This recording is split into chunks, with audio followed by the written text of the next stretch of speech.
Hey, everybody. Welcome to another episode of WP the Podcast. I'm David Blackman. And I'm Tim Streifler. Today, in episode 704, we're going to talk about whether or not you have to have a .com for your business to be successful. Tim, this is a short episode, right? Yeah. Do you want me to reveal the answer? Or do you want to? The answer is no, but you can talk a little bit about it. So it used to be that like .com, if you didn't have a .com, it's like you weren't taken seriously on the internet, because it used to be that there's only .com, .net, .org, and .gov, right? And then some maybe some country domains. But and so if you didn't have .com, it was like you're an afterthought. But as the internet and online businesses just exploded and more websites were being built, .coms ran out. Like there's only so many words in the English language and other languages to be able to have a .com. And so they created a bunch. This is probably like what, 5-7 years ago, David? Yeah, bunch probably of new top more level than extensions. That. Yeah, probably within the last decade or so. Yeah. So then they created a bunch of new ones. You could have .cloud, .host, .site, .space, .life, .fund, just dozens of new ones. And so now there's a lot more room, but now there's still kind of some stigma between having a .com and not having a .com and stuff like that. And so the bottom line though is no, you don't need a .com, right? You see tons of really big, popular, established companies that are using a non.com.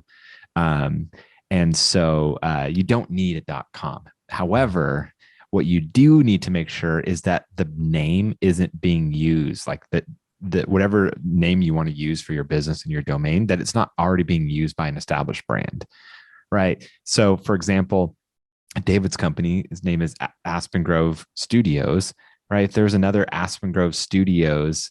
Like if aspengrovestudios.com was taken and it was by a similar type of company making creative websites and software and stuff like that, like it would be kind of dumb if they went and used Aspen Grove Studios .web, or something like that, because there's already someone that's using it.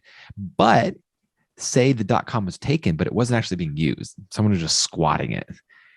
And David and Corey said, you know what, we're not going to try to negotiate for this domain. We're just going to use something else, a .web or, .awesome or whatever.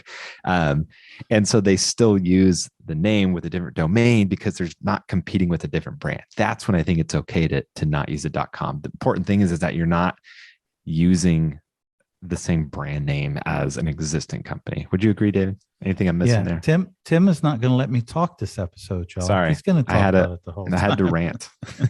You did. Yeah. Bottom line, you don't have to have it. There's lots of TLDs in this day and age. Just make sure it's not taken and trademarked, and you're going to get in a lot of trouble. WordPress, for example, will not allow you to use their name in the URL and stuff. You'll get cease and desist letters left and right. So make sure there's no competition if you can, but it doesn't mean that you have to, because if they're a low ranking domain and you know what you're doing, you can absolutely outbeat them. It doesn't matter. You just don't want to be swimming upstream, so to speak. So yeah. So no, you don't have to have a .com. Divi.space. So all right. Tomorrow we've got another great topic, our 5 best tips for being as productive as possible. Until tomorrow, we'll see you then. Take care. Bye-bye.